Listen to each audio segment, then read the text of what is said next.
এই যে গাইজ আমরা চলে এসেছি সিলভার ড্রাগনে। এখানে মলি পোজ দিতে ব্যস্ত। देखा आपने लापरवाही का नतीजा है। আর এই হচ্ছে আমাদের এখনকার জন্য আমাদের প্লেস। আমরা এটাকে পুরোই বুক করে নিয়েছি একরকম। चीटिंग करता है तू। তো দাদা আসুক, তাহলে আমাদের ফুলফিল হয়ে যাবে সবাই। যতজন মেম্বার এসেছি সবাই একসাথে।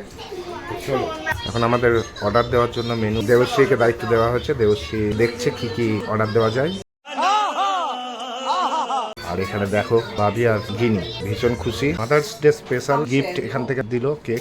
यही नहीं अभी और सुनिए। এরপরে গাইজ আমরা মিমোর এইচএস পাস করার খুশিতে কেক কাটিং করলাম, বেশ সুন্দর সেলিব্রেশন করলাম। দেন আমাদের অর্ডার করা খাবারগুলো আমাদের টেবিলে সময় মতো পৌঁছে যায় আর আমরা একে একে সবাই খাওয়া শুরু করে দিলাম। আর এই খাওয়ার মধ্যেই আমাদের মধ্যে অনেক হাসি ঠাট্টা বেশ কিছুক্ষণ। দেন আমরা খাওয়া দাওয়া শেষ করে সোজা চলে এলাম বাড়ি, কারণ অনেক রাত্রি হয়ে গেছিল। আর ফুল ভিডিওর লিংক সাবস্ক্রাইব বাটনের নিচে দেওয়া রয়েছে, চাইলে চেক করতে পারো। তো দেখা হচ্ছে নেক্সট ভিডিওতে। Bye bye, take care.